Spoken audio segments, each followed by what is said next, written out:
अस्सलाम वालेकुम नाज़रीन, इशूज़ में तव्हांखे भली कार।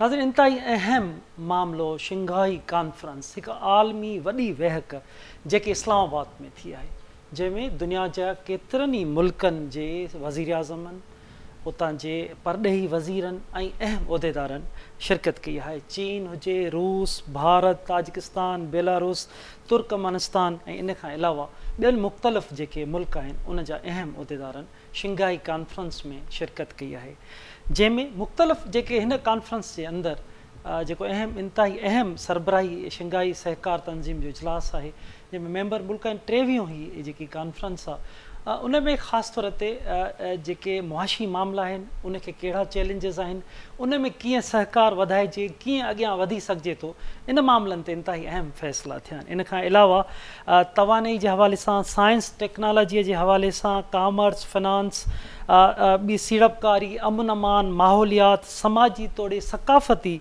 मामलनि में सहकार वधाइण लाइ पिणु ॻाल्हि ॿोल थी। असीं इन अहम मामले ते ॻाल्हि ॿोल कंदासीं त शंघाई कॉन्फ्रेंस जेके इस्लामाबाद में थी उन जा कहिड़ा असर पवंदा, पाकिस्तान जी मईशत, हिन ख़िते ते कहिड़ा असर पवंदा, हिन ख़िते जी ख़ासि तौर ते अमन अमान जी जेकी सूरत हाल आहे, जंहिंमें हिन कॉन्फ्रेंस जे अंदरि पिणु ॻाल्हि ॿोल कई वई त अफ़गानिस्तान जी जेकी सरज़मीन आहे उहा दहशतगर्दी लाइ इस्तेमालु थिए थी या ॿिया जेके मामला थियनि था उनखे कीअं रोके सघिजे थो, कीअं अमन अमान आणे सघिजे थो, छा अॻियां कहिड़ी प्लानिंग हुजे, कीअं ताउन खे वधाइजे, इन अहम मामलनि ते अॼु ॻाल्हि ॿोल थी आहे। असीं इन अहम मामले ते ॻाल्हि ॿोल लाइ इंतहाई अहम पंहिंजे ॼाणू पैनल खे दावत ॾिनी आहे, तज़िए निगारनि खे, त जीअं शंघाई कॉन्फ्रेंस में छा थियो, उन जा कहिड़ा असर हूंदा ईंदड़ वक़्त में इन मुल्क जी तरक़ीअ लाइ, मईशत लाइ। इन अहम मामले ते उन्हनि जो तज़ियो असां वठी सघूं। सैयद हसन हबीब साहब असांखे जॉइन कयो आहे, अॻूणा सफ़ारतकार आहिनि, तज़िए निगार आहिनि। इन खां सवाइ डॉक्टर मोहम्मद अफ़ज़ल राव साहब असांखे जॉइन कयो आहे, पाण तज़िए निगार आहिनि, सीनियर तज़िए निगार आहिनि। डॉक्टर नवेद अहमद शेख साहब मुआशी माहिर आहिनि ऐं डॉक्टर रहीम बख़्शुमरो साहब मुआशी माहिर आहिनि, उन बि असांखे ज्वाइन किया। तव्हां सभिनी के सर वेलकम था क्यों। बातचीत की शुरुआत सैयद हसन हबीब साहब हम आपसे कर रहे हैं। आप सीनियर भी हैं और सफारतकार भी रहे।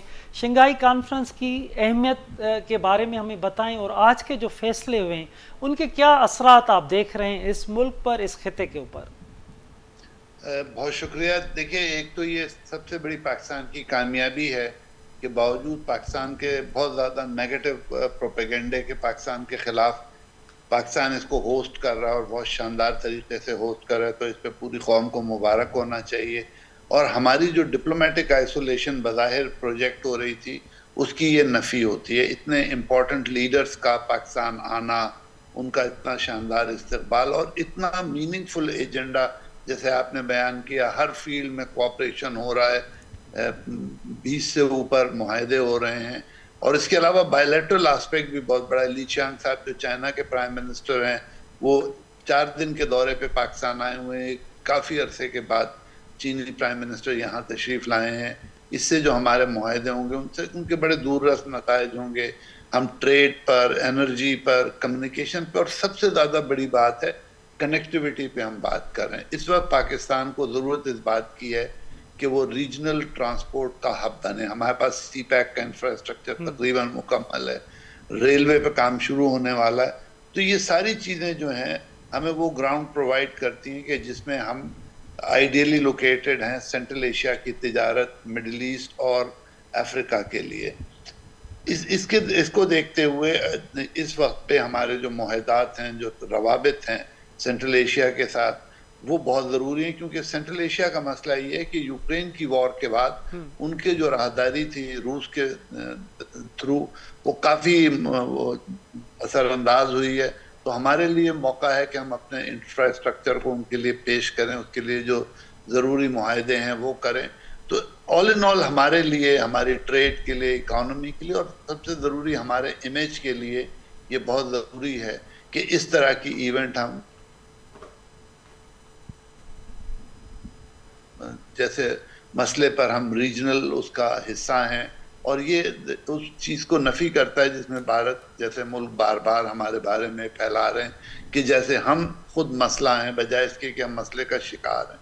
तो ये ऑल इन ऑल ये जो फोरम है ये हमें बहुत अच्छा मौका प्रोवाइड करता है कि हम अपने पॉजिटिव इमेज को प्रमोट करें, हम अपने जो प्रोग्राम्स हैं उन पे अमल करें, और जितने मेंबर ममालिक हैं ان کے تعاون سے ترقی اور کنیکٹیوٹی پہ کام کریں. بالکل سید حسن حبیب صاحب، بالکل آپ ٹھیک کہہ رہے ہیں کہ یہ شنگھائی کانفرنس بہت نتیجہ خیز ہوگی اور اس کے نتائج جو ہوں گے اس پورے خطے کے اوپر ہوں گے. ناظرین انتہائی اہم हीअ कॉन्फ्रेंस आहे जंहिंजा ख़ासि तौर ते पाकिस्तान, भारत, ईरान, अफ़गानिस्तान, रूस इन समूरी जेकी सूरत हाल आहे उन ते उन जा कहिड़ा असर पवनि था, मईशत ते उन जा कहिड़ा असर पवनि था. डॉक्टर नावेद अहमद शेख साहब, मां तव्हांजे तरफ़ ईंदुमि त हीअ जीअं त तव्हां मुआशी माहिर आहियो, अॼोकी हीअ जेकी कॉन्फ्रेंस आहे इन में मईशत जे हवाले सां इंतहाई अहम ॻाल्हि ॿोल कई वई आहे. तव्हां कीअं था ॾिसो इन जा मुल्की मईशत ते, इन ख़िते ते उन जा कहिड़ा असर पइजी सघनि था? महिरबानी साईं असलम साहब. सभ खां पहिरियां जीअं साईं ही जेको कॉन्फ्रेंस जो मुनाक़िद थियणु हिन दौर में, जंहिं दौर में पाकिस्तान इंतहाई मुश्किल जेको आहे इंटरनेशनल लेवल ते जेका इमेज बिल्डिंग जे हवाले सां असांजे ख़िलाफ़ प्रोपेगेंडा थी आहे, उन दौर में हिन कॉन्फ्रेंस जो हिते मुनाक़िद थियणु तमामु ख़ुशआइंद थी आहे.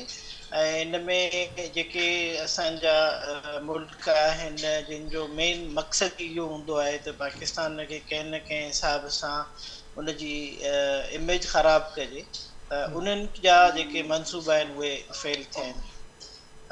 जेसिताईं इन कॉन्फ्रेंस जी ॻाल्हि कजे उन में हिकिड़ो आहे प्राइवेट सेक्टर पॉलिसी आहे पाकिस्तान जी गवर्नमेंट जी, ऐं ॿियो आहे सां प्रेज़ेंट कया विया आहिनि हिन कॉन्फ्रेंस में मुख़्तलिफ़ साम्हूं. क्या मां इन फेवर में न हूंदो आहियां त स्टेट एंटरप्राइज़िस खे कंहिं बि सूरत में सेल कजे, बल्कि उन्हनि जे लाइ हिकिड़ो पैराडाइम शिफ्ट ठाहिजे, उन्हनि खे उन्हनि जे लाइ मैकेनिज़म ठाहिजे, जंहिं मैकेनिज़म जी जेकॾहिं काई पॉलिसी जुड़े थी ऐं परफॉर्मेंस बहितर थिए थी, गवर्नमेंट जी साइज़ घटि थिए थी, लाइबिलिटीज़ घटि थियनि था ऐं इकॉनमी जी ओवरऑल ग्रोथ ते हिन जो पॉज़िटिव इम्पैक्ट पए थो, त असांखे उहे उन्हनि पार्टियुनि खे वेलकम करणु घुरिजे जेके असांजे मुल्क में इन्वेस्टमेंट जे लाइ अचनि थियूं. सो हिन कॉन्फ्रेंस खे जेकॾहिं प्राइवेटाइज़ेशन जे लाइ रखियो वञे त उहो तमामु हिकिड़ो कामयाबीअ सां पेश कयो वियो आहे. मुख़्तलिफ़ इदारा आहिनि, पाकिस्तान स्टील मिल्स आहे, PIA कयो आहे, पब्लिक सेक्टर ऑर्गेनाइज़ेशंस शो कयो आहे त they would be willing to make invest. ॿी जेका शइ आहे ट्रेड, इहा ॾाढी कॉम्प्लिकेटेड आहे. माना जॾहिं कॉन्फ्रेंस जो आगाज़ थियो या इन जे लाइ लोकेशन तय थी वई, पाकिस्तान खे रोटेशन जे बेसिस ते हिन मुल्क में इन कॉन्फ्रेंस खे मुनाक़िद कराइणो हुयो, त उन में जेका इंडिया जी शिरकत हुई उहा कंहिं हद ताईं मतिलबु सर्टेन न हुई. पर जॾहिं इंडिया ॾिठो त हेॾा वॾा वॾा लीडर पाकिस्तान में अचनि पिया त पोइ हुननि जे लाइ ॼण मैदान ख़ाली छॾणु ॾुखियो थी पियो.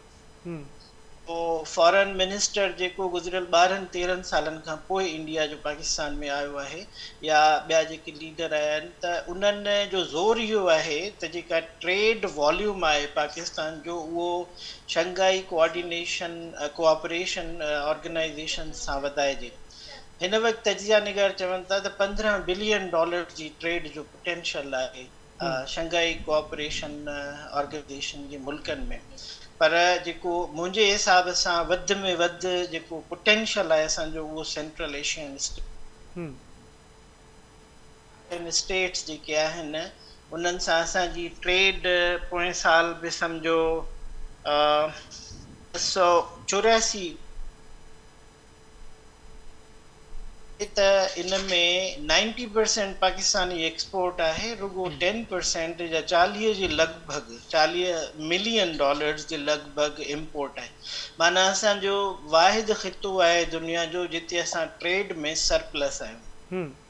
बाक़ी जेके ॿिया मुल्क आहिनि, मिसाल तौरु इंडिया हमेशह प्रेशर विझणु चाहींदो पाकिस्तान ते त मोस्ट फेवर्ड नेशन या जेको आहे फ्री ट्रेड एग्रीमेंट थिए, त इंडिया सां जेको फ्री ट्रेड वारो माहौल आहे पूरी दुनिया खे ॾिसजे जेकॾहिं ग्लोबल ट्रेड जे हवाले सां, त फ्री ट्रेड वारो माहौल हाणे उहो ख़तमु थी वियो आहे। चाइना एतिरो तेज़ी सां ग्रो कयो आहे जो न अमेरिका जी हेजिमोनी खे ऐं अमेरिका जी इन्फ्लुएंस खे ख़ासि करे ट्रेड सेक्टर में या एक्सपोर्ट्स जे सेक्टर में उनखे बीट करे छॾियो आहे, जंहिंजे करे इवन वाशिंगटन जेको पहिरियों डेवलप थियल हुयो, अमेरिका पाण उन तां हथु खणी वियो ऐं चाइनीज़ एक्सपोर्ट्स ते बि टैरिफ इम्पोज़ कयो अथसि। त हिन वक़्तु फ्री ट्रेड जी ॻाल्हि कोई बि नथो करे, हिन वक़्तु जेका थी उहा स्ट्रेटेजिक ट्रेड जी ॻाल्हि थी हले। माना ट्रेड पॉलिटिकल ऐं जियो पॉलिटिकल फैक्टर्स खे साम्हूं रखी असां इंडिया सां ट्रेड वधायूं था त उन में असांखे काफ़ी सारा चैलेंजिस आहिनि। चवनि था त जेकॾहिं तव्हांखे ट्रेड वधाइणी आहे त सभ खां पहिरियां पीस टॉक तव्हां इनिशिएट कयो। मिसाल तौरु इंडिया ऐं चाइना जी जेका ट्रेड आहे उहा मल्टी बिलियन डॉलर्स आहे, उनजे बावजूदि उन्हनि जी राइवलरी कंहिं बि सूरत में कंहिं बि माण्हूअ खां लिकल कोन्हे। साॻिए तरीक़े सां चाइना ऐं अमेरिका जी जेका ट्रेड आहे उहा बि तमामु घणी आहे, उनजे बावजूदि जेका राइवलरी आहे पॉलिटिकल फ्रंट ते इकोनॉमिक फ्रंट ते उहा घटि कोन पई थिए। सो जेकॾहिं असां मफ़रूज़ो वठूं त ट्रेड वधाइण सां पीस वधंदो त इहो थींदो त स्टॉक शंघाई कोऑपरेशन ऑर्गेनाइजेशन जे प्लेटफॉर्म खे पीस टॉक्स जे लाइ बि यूज़ कजे, कल्चरल एक्सचेंज जे लाइ बि यूज़ कजे, ट्रेड जे लाइ बि यूज़ कजे, ऐं पाण वटि इनोवेशन ऐं ख़ासि करे जेको असांजो फोकस आहे उहो रशिया, चाइना ऐं सेंट्रल एशियन जे लाइ यूज़ कजे। मिसाल तौरु central Asia is very rich in energy, त असांजो जेको इम्पोर्ट बिल आहे उन ते इन सां इम्पैक्ट पइजी सघे थो जेकॾहिं असां सेंट्रल एशिया मां इम्पोर्ट्स जेको आहे वधायूं। मिसाल तौरु पोयनि सालनि में इहे जॾहिं टापी ऐं ॿिया एग्रीमेंट्स थींदा रहिया हुया, उन में सभ खां वॾो जेको फैक्टर हुयो, जेको रुकावट हुई, उहा हुई अफ़गानिस्तान जो अमुन। उते अमुन कोन हुयो, इन करे इहे शयूं पॉसिबल न थी सघंदियूं हुयूं। पर हाणे हिन प्लेटफॉर्म तां इन शइ खे पॉसिबल बणाए सघिजे थो ऐं पाकिस्तान इन मौक़े मां भरपूर फ़ाइदो वठे। पॉलिटिकली उनखे हिकिड़ो फेयर ग्राउंड मिलियो आहे काफ़ी अरसे खां पोइ, पाकिस्तान खे चइजे 5-8 सालनि खां पोइ, जिते हू पंहिंजो इमेज बिल्डिंग बि करे सघे थो, प्लस में इन में इकोनॉमिक फ्रूट्स बि जेको आहे अॻियनि 10 सालनि जे लाइ वठी सघे थो। सो मुंहिंजी जेका प्रिडिक्शन आहे या मुंहिंजो जेको अंदाज़ो आहे नेक्स्ट 10 इयर्स जे लाइ, जेकॾहिं पाकिस्तान पंहिंजे पोटेंशियल खे ॾिसी करे शंघाई कोऑपरेशन ऑर्गेनाइजेशन जे प्लेटफॉर्म खे यूज़ करे त अॻियनि सालनि में एक्सपोर्ट्स जी मद में ऐं एनर्जी सेक्टर जी डेवलपमेंट में, प्लस में जेका प्राइवेटाइजेशन जी गवर्नमेंट जी पॉलिसी आहे उन में काफ़ी कामयाबी माणे सघे थी। बिल्कुलु डॉक्टर साहब, बिल्कुलु तव्हां ठीकु था चओ त इन में तमामु वॾी कामयाबी मिली सघे थी, छो जो हीअ जेकी कॉन्फ्रेंस आहे एतिरे वक़्त खां पोइ हिते थियणु तमामु वॾी हिकु कामयाबी आहे, छो जो काफ़ी साल अॻु जी ॻाल्हि आहे त जॾहिं ज़ुल्फ़िकार भुट्टो वज़ीर आज़म हो त इस्लामी सरबराही कॉन्फ्रेंस थी, जेकी तमामु वॾी कॉन्फ्रेंस, ऐं उन खां पोइ वरी हिन कॉन्फ्रेंस जेके शंघाई कॉन्फ्रेंस आहे उन जा बि तमामु वॾा नतीजा निकिरी सघनि था अगरि हुकूमत पंहिंजी हिकमत अमली ठाही ऐं दुनिया सां उन जा राब्ता रहा। अच्छा डॉक्टर अफजल राव साहब, मैं आपकी तरफ आऊँगा, कैसे आप देख रहे हैं शंघाई कॉन्फ्रेंस, उनमें शिरकत चाइना हो, इंडिया हो, रूस हो, सब के सरबराहान की शिरकत हो, वज़ीर ख़ारजास की उस पर शिरकत और मुख्तलिफ जो ख़ास तौर पे अमन अमान और मईशत के हवाले से बात की गई है, क्या आप नताइज देख रहे हैं पाकिस्तान के हवाले से? मैं सबसे पहले तो कौम को मुबारकबाद दूंगा। मेरे अपने ख्याल में ये बहुत बड़ा इवेंट था पाकिस्तान के नुक्ता निगाह से, जिस तरह हसन हबीब साहब ने और हमारे बहुत ही अच्छे माहिर इक़्तिसादियात इकोनॉमिक्स के माहिर ने बताया कि इसके फ़वाइद जितने हैं वो बहुत बेहतर तरीके से बताए, लेकिन मैं मुबारकबाद इसलिए दूंगा कि इसके ये असरात جو آئندہ ہونے والے ہیں وہ پاکستان کو ترقی کی راہ پر تیز گام طریقے سے لے جانے کے سبب بننے والے. وہ اس طرح ابھی آپ نے بھی اشارتاً کہا کہ بڑی کانفرنس ایسی جس میں سربراہان مملکت آئے ہیں, اس نے ہمیں 3 فائدے دیے ہیں. نمبر 1, وہ جو تہمت ہمارے پہ لگائی جا رہی تھی, ہمارے پر ٹیررزم کا ایک حملہ ہوا, 20 سال ہم اس کے شکار رہے, اور اسی شکار کی وجہ سے ہماری اقتصادیات اور ہمیں ہی آئسولیٹ کرنے کی کوشش ہوئی کچھ ہمارے مخالف ممالک کی طرف سے. آج وہ سبوتاژ ہوئی, ہمیشہ کے لیے یہ باب ختم ہو گیا کہ پاکستان غیر محفوظ جگہ ہے. ایک وقت ایسا تھا کہ آپ نے دیکھا کہ ہم پر ایک کرکٹ ٹیم پر حملہ کرنے کے بعد 10 سال ہمیں کرکٹ ٹیم سے محروم رکھا گیا اور اس کی کوشش کی گئی. آج یہ وقت ہے کہ سربراہان مملکت اور سربراہان مملکت کی, جیسا کہ آپ نے فرمایا, ان ممالک کے جون سے مستقبل کے معیشت کے, ترقی کے, ٹیکنالوجی کے ڈاؤن ہے, کیونکہ اب تمام معیشت ترقی کنورٹ ہونے والی ہے فیوچر میں ویسٹ کی بجائے. یہی 2 ممالک جو لیڈ کر رہے ہیں, اور ساتھ ہی سینٹرل ایشیا والے, یعنی چائنا اس میں لیڈر ہوگا, اور پاکستان, رشیا. بالکل راؤ صاحب, ہم یہاں سے ہی بات چیت کی شروعات کرتے ہیں, یہاں سے ہی ہم جاری رکھیں گے. یہاں چھوٹا سا بریک کا وقت ہوا ناظرین, ہتے وقت تھو آلریڈی بریک جو. بریک کھا پوءِ اسی شنگھائی کانفرنس کے نتیجن ان کانفرنس کے اہم معاملن تے گال بول جو سلسلو جاری رکھنداسیں. ویلکم بیک ناظرین. شنگھائی کانفرنس ان کے اندر جے خاص طور تے امن امان, معاشی حالتوں, کیئں دنیا جا جے ملک ان میں شریک تھیا ہیں, چائنا ہوجے, روس ہوجے, بھارت ہوجے, پاکستان یا بیا جے ملک پاکستان میں ان جا سربراہ پرڏیہی وزیر بیا اہم عہدیدار پہتا, تو کہڑو سہکار وڌائجے ان سے ان خطے تے, خاص طور تے پاکستان کی معیشت تے ان جا کہڑا اثر پندا, سمورے خطے تے ان جا اثر کہڑا پندا, ٹیکنالوجی ہوجے, کامرس ہوجے, کیئں ان میں سہکار جاری رکھجے تو جیئں ہن خطے میں امن امان بھی قائم تھے ऐं तरक़ी भी थी सघे. अहम मामले ते असीं ॻाल्हि ॿोल करे रहिया आहियूं. ब्रेक खां अॻु में असीं डॉक्टर मोहम्मद अफजल राव साहब सां ॻाल्हि ॿोल करे रहिया हुआसीं. राव साहब, हम बातचीत कर रहे थे, आप हमें बता रहे थे कि चाइना लीडर होगा, वो लीड करेगा.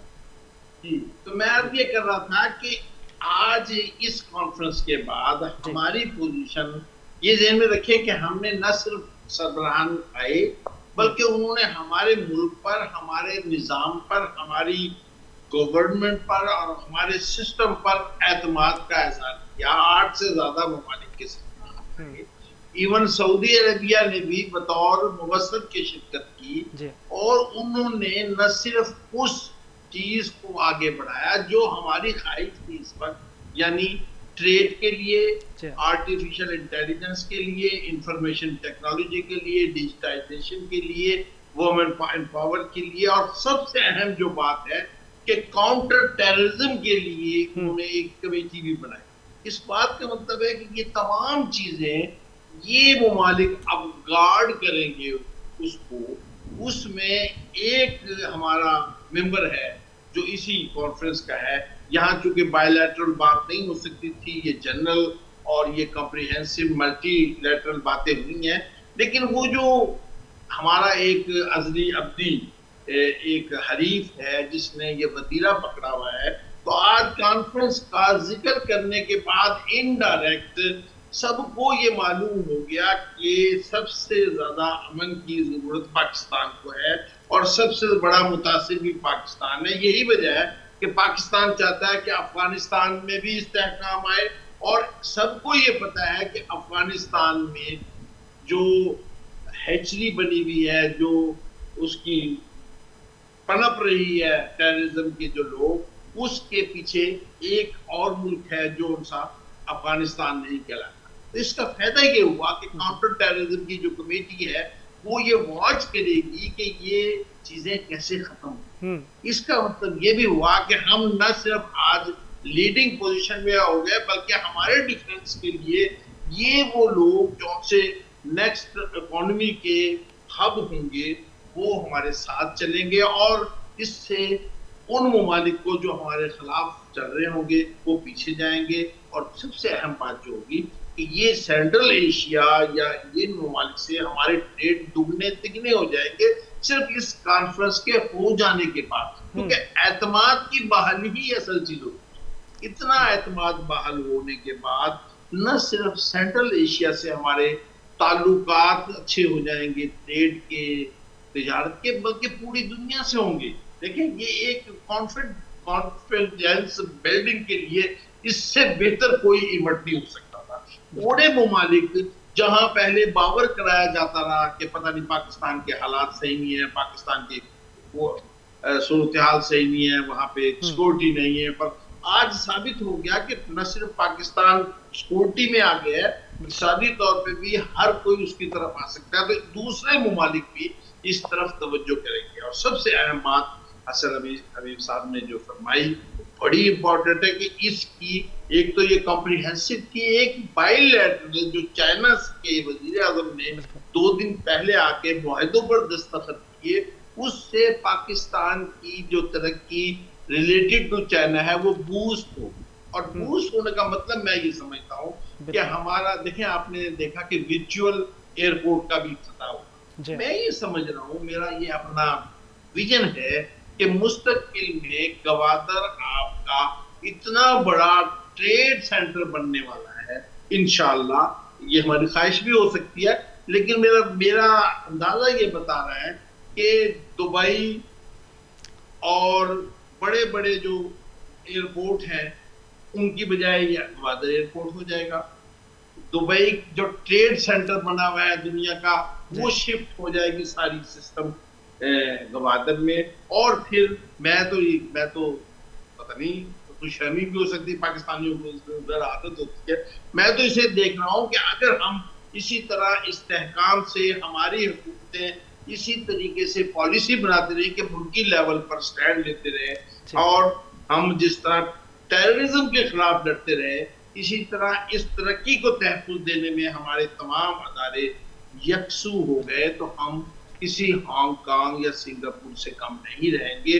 वो वक्त लगेगा। तो ये एक मुस्तकबिल के लिए अच्छे ख्वाब का सबब बनी है मेरे हिसाब से ये कॉन्फ्रेंस। और मैं ये समझता हूँ कि पाकिस्तान के नौजवानों के लिए, पाकिस्तान के आईटी से रिलेटेड, या आपको पता है ई कॉमर्स का ही दौर है, ये इसमें गुफ्तगू हुई है, तो ये तमाम चीजें अगर चल पड़े और हमारा ये इतना टैलेंट, इतना स्किल है जो बेकार होता है, वो अगर इसमें लग गया तो इंशाअल्लाह विद इन ईयर पाकिस्तान इतनी बड़ी इकोनॉमी बन जाएगा कि फिर हमें ये इधर उधर के जो लोग हैं या ममालिक हैं वो साजिशें भी करेंगे तो वो नाकाम हो जाएगी। और यही तरीका होता है कौमों को आगे बढ़ने का, बजाय इसके कि हम उनकी नेगेटिव चीजों को काउंटर करते रहें। हम इतने पॉजिटिव हो जाए, हम इतने आगे निकल जाए कि कोई हमें पीछे तो क्या करेगा, हमसे हाथ मिलाना उसकी जरूरत हो जाए। तो मैं बड़ा पुरुम्मीद हूँ और इस कॉन्फ्रेंस से मुझे इस तरफ बेहतर तरफ जाते नजर आ। बिल्कुल राव साहब, आप पुरुम्मीद हैं, सब हम पुरुम्मीद हैं कि इस कॉन्फ्रेंस से मुल्क की हालात पर, मईशत पर, टेक्नोलॉजी पर और सारी जो सूरत हाल है मुल्क की ख़ासतौर पाकिस्तान की, उसमें बेहतरी आएगी। अच्छा डॉक्टर रहीम बख्श सुमरो साहब, मां तव्हांजे तरफ़ ईंदुमि। तव्हां मुआशी माहिर आहियो, तव्हां राव साहब जी, हसन हबीब साहब जी तव्हां ॻाल्हि ॿोल ॿुधी, पॉलिटिकल हवालनि सां, अमन अमान जे हवालनि सां तमामु अहम ॻाल्हि ॿोल थी आहे, पर कॉमर्स जी ॻाल्हि थी आहे, फिनांस जी ॻाल्हि थी आहे, टेक्नोलॉजीअ जी ॻाल्हि थी आहे, इकानमीअ जी ॻाल्हि थी आहे, त कीअं था तव्हां ॾिसो त पाकिस्तान जी मईशत ते हिन कॉन्फ्रेंस सां जेकी तमामु वॾी असां वटि सूरत हाल ख़राबु आहे, उन जा असर कहिड़ा पवंदा, ईंदड़ वक़्त में केतिरी बहितरी अची सघे थी?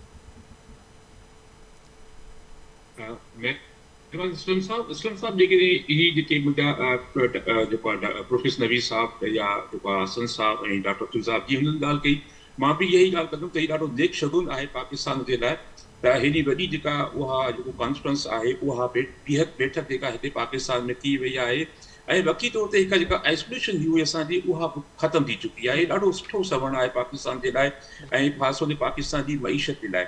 लेकिन हिन वक़्तु हिनखे जेके अहम जेके शयूं आहिनि, जेके पिन पॉइंट्स जेके आहिनि हिन में, जेके ॾिसे त उहो आहे अमन, वापार, मईशत, सीड़पकारी ऐं माहौलियाती मसइला। ऐं ॾिसो पाकिस्तान चइनी मसइलनि खां हिन वक़्तु शिकार आहे। अमन अमान जो तव्हांजे साम्हूं मिसाल आहे, वापार असांजे तमामु घटि, असांजी एक्सपोर्ट्स ऐं इम्पोर्ट्स जे मुक़ाबले केॾो फ़र्क़ु आहे इहो तव्हांजे साम्हूं आहे। मईशत असां हिन वक़्तु ताईं IMF जे कर्ज़ ते पिया हलूं पिया, मईशत में बि असांजा मसइला आहिनि, सीड़पकारी थी कोन रही आहे। ऐं जेको हिन वक़्तु सऊदी अरब सां $2 बिलियन जी मईशत थी, उन खां पोइ जेको आहे चाइना जो PDP जेको हिते पाकिस्तान में आयो आहे, $10 अरब जा उन सां मुआहिदा थी रहिया आहिनि, जेको ॾाढो बहितर सुठो आहे। ऐं ख़ासि तौर ते जेको हिन वक़्तु क्लाइमेट चेंज जा जेके मसइला रही आहिनि पाकिस्तान सां, इहे का ॾाढा इंपॉर्टेंट इशूज़ आहिनि हिन कॉन्फ्रेंस जा। हिन हवाले खां ही कॉन्फ्रेंस जेको आहे उहो पाकिस्तान जे लाइ ॾाढी अहम आहे। ऐं हिते जेकॾहिं असां ख़ासि तौर ते ॾिसूं त मुआशी हवाले खां जेके मुआशी माहिर अक्सर ॾिसंदासीं त जेके अहम जेके इन में शयूं डिस्कस थियूं आहिनि, उहो हिकिड़ी त आहे बैन अल-अक़वामी कारोबार। बैन अल-अक़वामी कारोबार ख़ासि तौर ते मां चवंदो त जेको कारोबार वरी जेको असांजो इलाइक़ी कारोबार आहे तव्हांजो, पाकिस्तान हिकु जेको आहे न हिकिड़ी सम्झो त हिकिड़ी गोल्डन जेको आहे हिकिड़ी उनखे अपॉर्चुनिटी आहे त पाकिस्तान जेका लोकेशन आहे, हिकु तरफ़ तव्हां वटि 1.25 अरब आबादी आहे, ॿिए तरफ़ तव्हां वटि तक़रीबन 1 अरब 40 करोड़ आबादी आहे। सिर्फ़ु असां इनखे एक्सपोर्ट कयूं त असां इलाही केतिरो जेको आहे सो मुआशी हवाले खां तरक़ी करे सघूं था। पर अफ़सोस सां इहो चवणो थो पए त असां जेके पार्टनर आहिनि न, ट्रेडिंग पार्टनर कारोबार, उहो या वॾे मलो अमेरिका ऐं यूरोप आहिनि। असां जेको ट्रेडिंग जेको आहे उहो असांजो जेके इलाइक़ाई आहिनि, भारत हुजे या तव्हांजी चाइना हुजे या ॿिया इलाइक़ा, इन सां को ख़ासि असांजो ताउन कोन थी रहियो आहे। इन हवाले खां हिते असांखे सोचणु घुरिजे त बैन अल-अक़वामी कारोबार सां गॾोगॾु बि असांखे जेको आहे इलाइक़ाई कारोबार तरफ़ बि असांखे अचणु खपे। ऐं जेको ॿियो जेको हिन में आहे, हिकु ज़राअत तमामु घणो फोकस कयो वियो आहे, छो हिन वक़्तु जेको वॾे में वॾो मसइलो आहे पाकिस्तान, उहो फूड इनसिक्योरिटी बि आहे। छो जो असां हिकु ज़हरी मुल्क त आहियूं, असां 60 खां 65 जेके % जेका माण्हू आहिनि उहे ज़राअत सां लॻा पियल आहिनि, पर उन खां पोइ बि असां खोड़ सारा खाइण जा इस्म जेके आहिनि उहे ॿाहिरों घुरायूं पिया। त इन करे असांखे ज़राअत ते फोकस करणो पवंदो, छो फोकस जेको ज़राअत जेका आहे उहा तव्हांजी पूरी मईशत जी जान आहे। छो जो जेका बि इंडस्ट्री आहे, जेका बि सर्विस आहे, जेको वापारु थींदो आहे, उहो डिपेंड कंदो आहे तव्हांजी ज़राअत ते। जेके ज़राअत जी ज़रई शयूं पैदा थींदियूं त उन मुद्दा खां पोइ बि ट्रेड बि थींदो, ख़िदमतूं बि सरअंजाम ॾींदासीं ऐं उन खां अलावा शयूं बि उन मां ठाहे सघंदासीं। इन करे हिकु ॾाढो अहम आहे त असांखे पंहिंजे ज़राअत ते, ऐं उन खां पोइ जेको अहम जेको शइ उहा आहे हिकिड़ी त युद्ध आहे। त पाकिस्तान हुजे, इंडिया हुजे, बांग्लादेश हुजे, 60% जेके माण्हू असांजा ॿार आहिनि जिते पाकिस्तान में, इन्हनि मुल्कनि में इहे युद्ध में आहिनि, यानी इहे यंग आहिनि। त इन ज़रूरतुनि खे असांखे पूरो करणो पवंदो। इहा न त जेके पूरो न कंदासीं त इहा साॻी युद्ध असां लाइ हिकिड़ो वॾे वॾो मसइलो थी सघे थो, न त इहा असां वॾी अपॉर्चुनिटी आहे। हाणे इन हवाले खां हिकिड़ो ॿियो जेको इस्म आहे हिन में, उहो आहे आर्टिफिशियल जेका इंटेलिजेंस, यानी मस्नूई ज़हन। इन तरह बि हिन में हिकिड़ो काफ़ी कमु कयो आहे। सो इहे कुझु शयूं अहिड़ियूं आहिनि जेके मां, ऐं आख़िर में जेको कनेक्टिविटी जे हवाले सां ॻाल्हि आहे उहा आहे रेलवे इंफ्रास्ट्रक्चर। ॾिसो चाइना जेको आहे दुनिया में नंबर 1 आहे। चाइना जो इंफ्रास्ट्रक्चर आहे, रेलवे इंफ्रास्ट्रक्चर तमामु ज़बरदस्त आहे ऐं पूरी दुनिया में वॾे में वॾो आहे। हाणे इन हवाले खां जेको MLN-1 जेको असां प्रोजेक्ट आहे, इन हवाले खां कमु कजे। ऐं हिन में वरी ओबोर जेको आहे, 1 बेल्ट 1 रोड जेको आहे, इनखे बि अॻिते वधाइनि था, जंहिंमें रशिया आहे, ताजिकिस्तान आहे, किर्गिस्तान आहे, इन बि इन में जेको आहे इंट्रस्ट ज़ाहिर कयो आहे त असां बि इन में। त हीउ पूरो हिकिड़ो इलाइक़ाई ताउन आहे। जेतिरो इलाइक़ाई ताउन, रीजनल कोऑपरेशन वधंदो थो, तेतिरो ई असां सभु जेके मुल्क आहिनि हिते, इहे सभु जेको असां जेको आहे उहो डेवलप थींदासीं। शंघाई तंज़ीम जो हिकिड़ो वॾे में वॾो जेको फ़ाइदो आहे उहो इहो आहे त हीअ हिकु वॾे में वॾी दुनिया जी इलाइक़ाई तंज़ीम आहे, जंहिंमें तक़रीबन 2.5 अरब खां वठी 3 अरब आबादी जेका हिते रहे थी।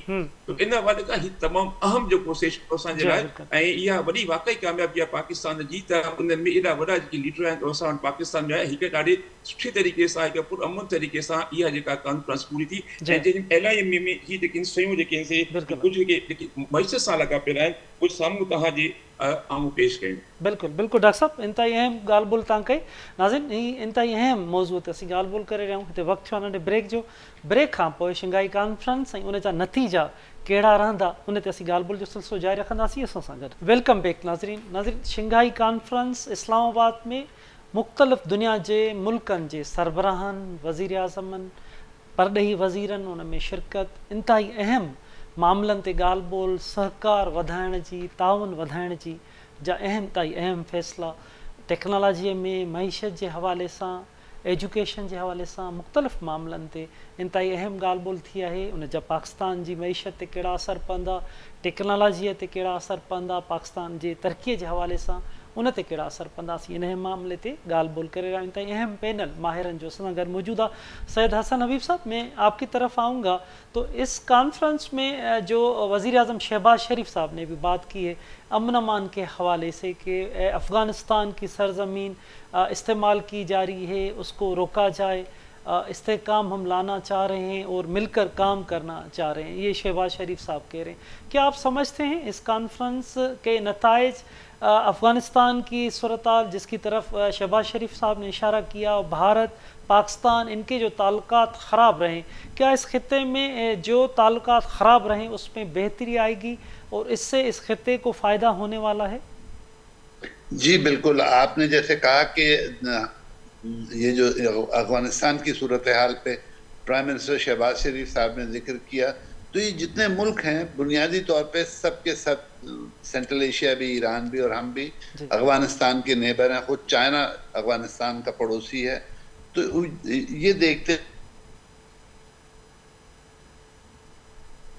तो ये बिल्कुल मुमकिन है कि अफगानिस्तान जो इस वक्त दहशतगर्दी का सोर्स बना हुआ है उस पर प्रेशर पड़ेगा और वो अपने कुछ थोड़े से हालात इम्प्रूव करने की कोशिश करेगा। अफगानिस्तान पे बेतहाशा दबाव आ रहा है जिसमें सेंट्रल एशिया भी, और देखिए इस वक्त इतना मैं कहूँ बुरा हो रहा है कि सेंट्रल एशिया के जो नेटवर्क्स हैं वो, मैं जैसे पहले कहा था, यूक्रेन की वॉर की वजह से मुतासर हैं। अगर अफगानिस्तान जो कुछ 750 किलोमीटर का टुकड़ा है, अगर सिर्फ वो पाकिस्तान से कनेक्ट हो जाए या जो राहदारी को सिक्योरिटी मिल जाए तो बेतहाशा हमें इस कनेक्टिविटी से फ़ायदा होगा और वो रीजनल अमन के लिए बहुत ज़रूरी है। खुद अफगानिस्तान को हमने एक छोटी सी स्टडी की थी, वो 30-40 कंटेनर भेजे थे through Afghanistan to central Asia.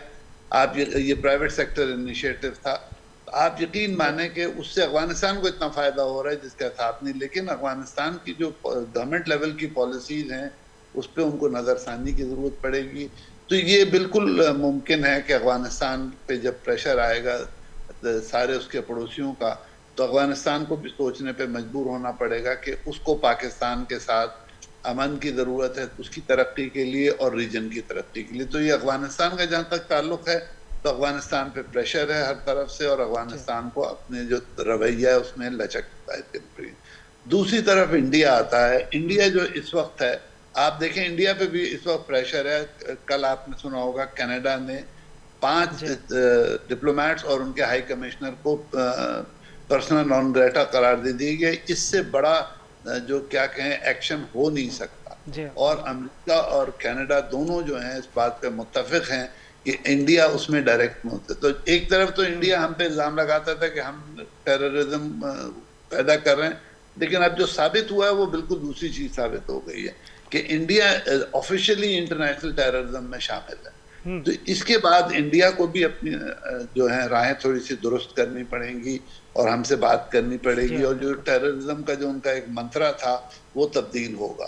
तो ये देखते हुए मैं बड़ा पुरुम्मीद हूँ कि ये जो हमारा रीजन है, जो दुनिया की तकरीबन 40% आबादी जिसमें है, ये अमन की तरफ जा रहा है, इसमें तरक्की होगी। जैसे हमारे माशी माहिरीन दोनों ने बड़ा पॉइंट आउट किया, एक लंबी फहरिस्त है जिन जगह फ़ायदा हो सकता है, और हमारी यूथ के लिए बहुत ज़रूरी है कि हम उनके लिए गेनफुल एम्प्लॉयमेंट यहाँ ढूंढें, बजाय इसके कि वो यहाँ से हिजरत कर करके यूरोप जा रहे हैं, अमेरिका जा रहे हैं। तो अगर ये जितने भी हमारी अपॉर्चुनिटीज़ हैं इस वक्त अगर हम हिम्मत करके और मेहनत करके उसको किसी तरह से यूटिलाइज कर लें तो ये हमारे लिए और पूरे खित्ते के लिए बहुत खुशाइन होगा। और इसमें जैसे मैं हमेशा कहता हूँ कि ये हमारी ड्यूटी भी है और हमारी रिस्पॉन्सिबिलिटी भी है कि हम ये देखें कि ये हो, क्योंकि देखिए पूरा रीजन इससे तब्दील हो रहा है। अफगानिस्तान में इतने सालों की जंगों के बावजूद पहली दफ़ा ये चांस हो रहा है कि उसके थ्रू ट्रांजिट ट्रेड होगी, उसका नेटवर्क यूज होगा, और उसके लिए बेतहाशा आमदनी के ज़राए हैं जो उनके गरीब आवाम के लिए बहुत ज़रूरी हैं।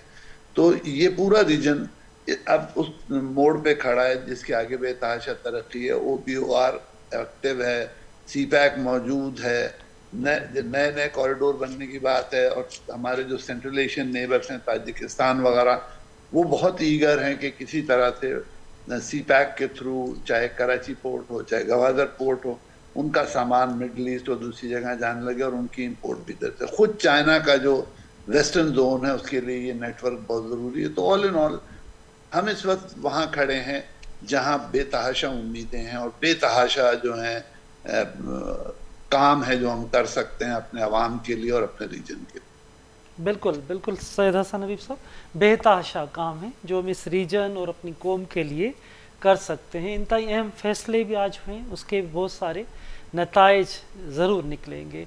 अच्छा नवेद शेख साहब, IMF वारो मामलो वो असांजे साम्हूं आहे, उन जे शर्तुनि हेठि पाकिस्तान जे अंदरि मुआशी फ़ैसिला थियनि था ऐं जेके हाणे उन्हनि जा कर्ज़ बि असांखे मिलियो।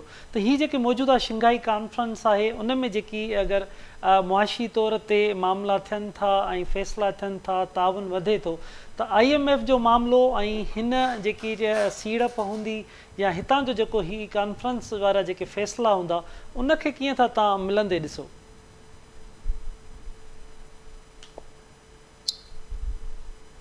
जी नवेद साहब अचे थो आवाज़? नवेद साहब तव्हांजी माइक जी जी ठीकु आहे। जी जी बज़ाहिर जेका IMF आहे डोनर एजेंसी आहे, उन्हनि कर्ज़ ॾिनो आहे, पंहिंजूं कंडीशन्स जेको आहे रखियूं आहिनि। जेसिताईं उहे इकोनॉमिक कंडीशन्स आहिनि उन्हनि जी नोयत स्ट्रेटेजिक उन जी नाहे त IMF खे कोई इशू इन शइ सां हुजणु न घुरिजे। हा, जेकॾहिं उन्हनि जा के ॿिया हिडन एजेंडाज़ आहिनि या का अहिड़ी जेको आहे स्ट्रेटेजिक नोयत जी कंडीशन आहे त उहा बि असां ॾिसूं तो साइकोलॉजिकल बैरियर असांजी गवर्नमेंट पास करे चुकी आहे ऐं SCO में शानदार तरीक़े सां पार्टिसिपेशन बि कई आहे ऐं होस्टिंग बि कई आहे ऐं उन में पंहिंजो केस बि मज़बूत तरीक़े सां पेश करे चुका आहिनि। बाक़ी IMF जे कर्ज़नि जी जेका कंडीशन आहे उहे 37 महीना अॻियां हलंदी, उन्हनि जी पेमेंट हलंदी रहंदी ऐं कंडीशन्स होपफुली प्रोग्राम ऑनेस्टली ऐं इफेक्टिवली कंप्लीट थींदो ऐं उन खां पोइ मुमकिन आहे त ही जेके शंघाई कोऑपरेशन ऑर्गेनाइजेशन जे प्लेटफॉर्म तां जेके असां वटि इनिशिएटिव्स आया आहिनि ऐं मूंखे जेको आहे कोई शक न आहे इन मां त असां ॾिसूं बेतहाशा ऑप्शन्स आहिनि। लॉजिस्टिक्स में काफ़ी असां वटि जेको आहे ऑप्शन्स आहिनि जंहिंजे through road side economy international level ते इन सॼे रीजन खे पंहिंजे इन्फ्लुएंस में वठी सघे थी। उन सां काफ़ी जेको आहे डायरेक्ट ऐं इनडायरेक्ट इकोनॉमिक इम्पैक्ट्स पइजी सघनि था। जॉब क्रिएशन खां वठी करे बिज़नेस अपॉर्चुनिटीज़ आहिनि, पेट्रोल आहे, एनर्जी आहे, एटसेट्रा इन्हनि सभिनी में। सो लॉजिस्टिक्स खां वठी करे वेंदे तव्हांजा जेके सर्विसिस सेक्टर आहे उहो ग्रो करे सघे थो, हिन में उन जा ऑप्शन्स आहिनि। ॻाल्हि आहे इकोनॉमिक एक्टिविटी, असां हिन जी बुनियाद ते हिकु इकोनॉमिक ग्रोथ जी बि प्रेडिक्शन कयूं मथे साल जे लाइ या अॻियनि 3 सालनि जे लाइ, त हुन मां बि असांखे पॉज़िटिव मतिलबु फ्रूट्स मिलण जा चांसिस आहिनि। सिर्फ़ु मेन शइ जेका आहे उहा इहा आहे त हिन वक़्तु गवर्नमेंट पंहिंजी लेवल ते नेशनल लेवल ते सूबनि ते मटीरियल्स, IT एक्सपर्ट्स ऐं इकोनॉमिस्ट्स, ट्रेड स्पेशलिस्ट्स मुख़्तलिफ़ सूबनि मां खणी करे सूबनि जो पोटेंशियल चेक करनि, इंडस्ट्री पोटेंशियल चेक करनि, इनोवेशन जो पोटेंशियल चेक करनि, IT एक्सपोर्ट्स जे हवाले सां जेकी पोयनि सालनि में पाकिस्तान में तरक़ी थी आहे, फ्रीलांसिंग जे हवाले सां जेके नौजवान पंहिंजी बुनियाद ते एक्सपोर्ट्स में पंहिंजो कॉन्ट्रीब्यूट करे रहिया आहिनि, एॾो सॼो पोटेंशियल ॾिसण जे कमे हिकिड़ी जामे ऐं ठोस सनअती ऐं इनोवेटिव पॉलिसी ठाहिनि जंहिंजी बुनियाद ते इहो ॾिसजे त जेके सेंट्रल एशिया जा मुल्क आहिनि उन्हनि सां एनर्जी में ट्रेड कहिड़ी थी सघे थी, एक्सपोर्ट जा कहिड़ा गुड्स आहिनि जेके असां होॾे मोकिले सघूं था, जितां असां फ़ाइदो वठी सघूं था। अफ़गानिस्तान में जेकॾहिं अमुन थिए थो ऐं SCO उन में पॉलिटिकल फ्रंट ते कहिड़ो रोल प्ले करे थी, उहो जेकॾहिं असांजो थी थो वञे त पोइ गैस जी पाइपलाइन जेका टापी जे अंडर में हुई Tajikistan, Afghanistan, Pakistan in India, त उन जे हवाले सां कहिड़ी डेवलपमेंट थी सघे थी जो इहे चारई मुल्क जेको आहे SCO जा मेंबर आहिनि। तो इन सॼे सिनारियो खे असां जेकॾहिं ॾिसूं था त जेकॾहिं असांजो होमवर्क सुठो थियल आहे, जेकॾहिं असां पंहिंजे घर में जेको इंडस्ट्रियल बेस आहे जंहिंजी बुनियाद ते असां इन्हनि सभिनी अपॉर्चुनिटीज़ मां फ़ाइदो वठणु वञूं था, उहो बेस स्ट्रॉन्ग आहे, उहो बेस इंक्लूसिव आहे। ईअं न थिए जो चंद शहरनि जा चंद माण्हू चंद फर्मूं हुजनि जेके इन मां फ़ाइदो वठनि ऐं बाक़ी सॼो मुल्क जेको आहे उहो उअं ई बीठो हुजे, त पोइ वरी उहा इनइक्वालिटी, वरी उहा अनजस्ट डिस्ट्रीब्यूशन ऐं उहे अपॉर्चुनिटीज़ जो पूरी क़ौम खे फ़ाइदो कोन पवंदो। So national government, prime minister साहिब खे इहो घुरिजे त चइनी सूबनि खे साण खणे ऐं चइनी सूबनि में जेके इन्वेस्टमेंट जा ऑप्शन्स आहिनि, न रुगो इन्वेस्टमेंट जा ऑप्शन्स पर उन में एक्सपोर्ट पोटेंशियल जेको आहे उहो केतिरो आहे जंहिंमां इहो फ़ाइदो वठी सघे थी जेको आहे असांजो मुल्क। ऐं जेकॾहिं इहो बेस नथो ठहे, इंडस्ट्रियल बेस नथो ठहे, सूबनि खे साण नथो खयो वञे, त पोइ शायदि असां इन हेॾे सारे वॾे मौक़े खे बि असां मतिलबु विञाए वेहूं ऐं उन मां ओतिरो फ़ाइदो न वठी सघूं। बिल्कुलु डॉक्टर साहब, बिल्कुलु ठीकु था चओ त हेॾो वॾो मौक़ियो, हेॾी वॾी वहक थी आहे, सॼी दुनिया जी आलमी वहक हिनखे चई सघिजे थो, उहा थी आहे, ऐं उन मां फ़ाइदो न वठी सघूं त इहो तमामु वॾो असां लाइ नुक़सानकार हूंदो। ज़रूरु इन मां फ़ाइदो वठण जी बि ज़रूरत आहे। अच्छा राव साहब, डॉक्टर साहब, डॉक्टर मोहम्मद अफजल राव साहब, मैं आपकी तरफ आऊँगा, वक्त भी मुख्तसर है, लेकिन इंतहा पसंदी के ख़ात्मे की भी इंडिया की तरफ से बात की गई इस कॉन्फ्रेंस में कि सख्ती से इंतहा पसंदी को जब ख़त्म किया जाएगा तभी अमन अमान कायम होगा, तो आप कैसे देखते हैं इंतहा पसंदी और इंडिया के इस मौक़िफ़ को? ये मेरी बात सुने कि ये बहुत अच्छा हुआ कि उसने ये कह दिया चोर मचाए शोर, ये बिल्कुल उसकी मस्ताक, उन्होंने चोर की दाढ़ी में तिनका था। अब आप जानते हैं कि दुनिया में इंतहा पसंदी के दो सोर्स हैं, एक फलस्तीन में इसराइल, दूसरा कश्मीर में इंडिया, और इंडिया ने अब कश्मीर की इंतहा पसंदी को अफगानिस्तान में ट्रांसफर कर दिया है। तो ये बिल्कुल, हम ना सिर्फ आज काउंटर टेररिज्म की कमेटी बनाई है, हम इस चीज पर पढ़ी लें और गवर्नमेंट और हुकूमत पाकिस्तान इस चीज को उजागर करे कि जो, क्योंकि हम तो आपको पता है कि इंतहा पसंदी हमारे यहाँ है, इंतहा पसंदी से ये दहशतगर्दी जन्म ले रही है ना। हमारे यहाँ इंतहा पसंदी है नहीं, इंतहा पसंदी उनके यहाँ जो है उसको उजागर करें ताकि वो या तो जिस तरह बाकी माहिरीन ने कहा कि वो प्रेशर में आकर ठीक हो जाए, और अगर वो ठीक नहीं होते तो बाकी ममालिक समझ जाए और वो उसको आइसोलेट करे उस वक्त तक जब तक कि वो ठीक नहीं हो जाता। तो इंतहा पसंदी का सोर्स चूंकि वो खुद है, और उसने जिसे कहता है ना कि भाई अब तरीके वारदात, आपको याद होगा कि दहशतगर्दी में हमारे 70,000 बंदे मरे और ये हमें दहशतगर्दी का वो बताते रहे पहले। अब ये आज ये साबित हो गया कि दहशतगर्दी कहाँ से हो रही है। अभी तक जो दहशतगर्दी हो रही है वो तो अफगानिस्तान का मामला भी हल होने के बावजूद, तो इसलिए ये इंतहा पसंदी हम भी, हमारा भी मसला है, हम भी इसे उजागर करें और लोगों को बताएं कि इंतहा पसंदी कौन करता है। इससे दो फायदे, बाकी ममालिक आपके साथ होंगे और आपकी तरक्की होगी और इसको तरफ। बिल्कुल डॉक्टर साहब, बिल्कुल आप ठीक कह रहे हैं। बहुत शुक्रिया डॉक्टर मोहम्मद अफजल राव साहब आपका, सैयद हसन हबीब साहब आपका बहुत शुक्रिया, डॉक्टर नवेद अहमद शेख साहब, डॉक्टर रहीम बख्श उमरो साहब, तव्हां सभिनी जी वॾी महिरबानी। नाज़रीन, शंघाई कॉन्फ्रेंस इंतहाई अहम शंघाई सहकार तंज़ीम जो इजलास ऐं उन जा नतीजा कहिड़ा हूंदा, अमन अमान जे हवाले सां, मईशत जे हवाले सां, टेक्नोलॉजी, मुख़्तलिफ़ मामलनि ते इंतहाई अहम हिन कॉन्फ्रेंस में फ़ैसिला कया विया आहिनि। मुख़्तलिफ़ मुल्कनि जे सरबराहनि, वज़ीर आज़म ऐं अहम उहिदेदारनि, परॾेही वज़ीरनि उन में शरीक थिया आहिनि। इहे असांजे माहिरनि जो चवणु आहे त हिन कॉन्फ्रेंस जा मुल्क जी मईशत ते तमामु वॾा बहितर असर पवंदा।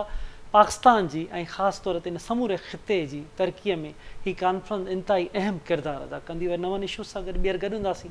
तेसिताईं पंहिंजे मेज़बान असलम हैदर खे ॾींदा इजाज़त। अल्लाह वाहे।